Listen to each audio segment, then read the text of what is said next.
I have been blamed by Republicans for a lot of things, but being blamed for their primaries and who they're selecting for their party is novel.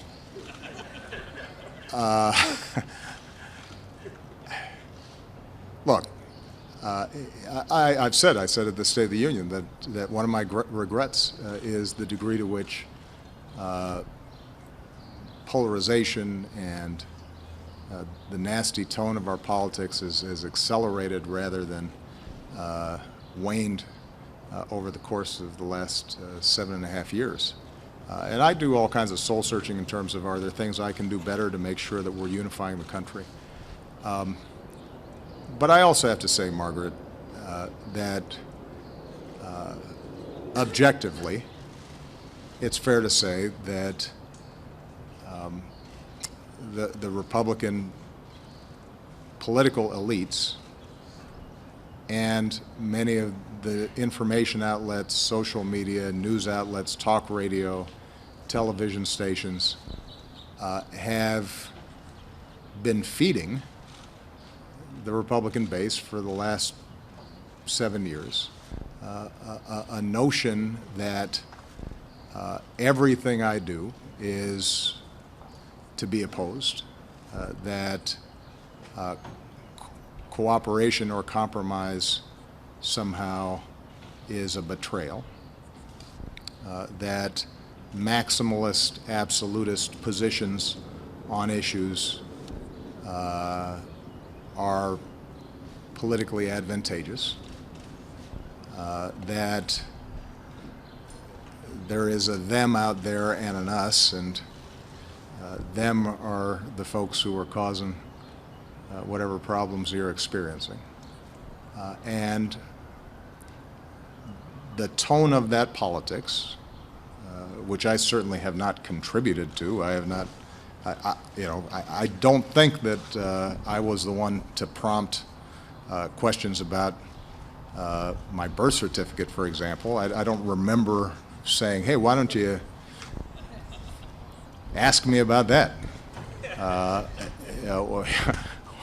Why don't you, question whether I'm American or whether I'm loyal or whether I have America's best interests at heart? Those aren't things that were prompted by any actions of mine. And so what you're seeing within the Republican Party is to some degree, all those efforts over a course of time, creating an environment where somebody like a Donald Trump can thrive. I am more than happy to own the responsibility as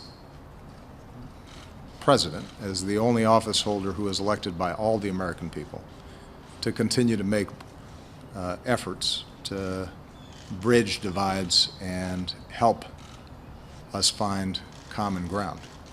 As I've said before, I think that common ground exists all across the country. You see it every day in how people work together and live together and play together and raise their kids together. But what I'm not going to do is to validate some notion that